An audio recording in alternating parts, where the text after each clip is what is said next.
ஆடு காய்ச்சல் ஒரு ஆடு போகிறாங்க தவங்க ஆடு இருந்துச்சு. அது பால் குடிக்கலாம் உசுக்கலாம், அது காலையிலாம் ஆட்டாமல் இதே கிடக்குறாங்க. சரின்னு போய் பார்க்க போனேன். என் ஆடு வந்து தரிசனம் இருந்துச்சு. சரி தரிசனம் நிற்கிதுன்னு நம்ம போய் பார்த்துட்டு அது சோம் பண்ணிட்டு வரணும்னு போனேன். சரின்னு நான் போனால் அரை மணி நேரம் தான் ஆயிடுச்சு. நான் சோம் பண்ணிட்டு அதை பாலை மட்டும் பீச்சு கொடுங்க, வேற விஷயம் மாட்டேன் எதுவும் போடாங்க.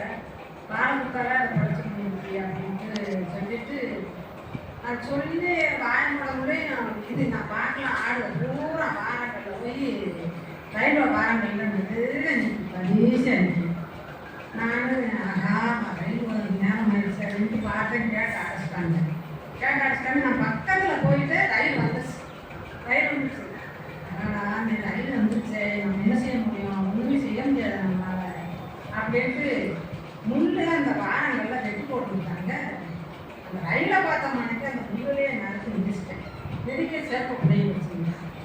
ஐயோ செருப்பு பிடிங்கிச்சு, இன்னைக்கு ஆடை காப்பாற்ற முடியாது அப்படின்ட்டு ஆடு பாரு. அங்கே வரையிலே பக்கத்தில் வரையிலேயே கொஞ்சம் தொலைவட்டு இன்னக்குள்ள வரையிலேயே ஊக்கம் கொடுத்தேன். ஊக்கம் டக்குன்னு செருப்பு ஆட்டை ஓரத்தில் வாரங்களுக்கு அந்த சல்லி ஓரத்துக்கு நின்றுட்டு ஏன்னு இப்படி கிடக்காம நின்று தைக்காம வச்சுக்கிட்டு இருக்கேன்.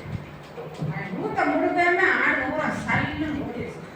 ஆனால் அவன் வந்து வேகமாக வந்திருந்தா எல்லாம் சொன்னாரு. அந்த நாட்டை ஓடியாந்தார்.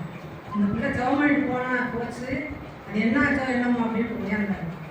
என்ன எனக்கு ஒன்றும் இல்லை அப்படின்னு ஆண்டவர் 14 உருப்படியும் காப்பாற்றி, விசரை காப்பாற்றி, என்னையும் காப்பாற்றி, அவனும் அந்த வண்டி சுலோகமாக இருந்திருக்கான். வேகமாக இருந்தானே உள்ள எடுக்கணும். சுலோகமாக இருந்திருக்கான். ஆடும் ஓடிடுச்சு. என்னையும் ஆண்டவர் சேர்ந்து காப்பாற்றி ஓடி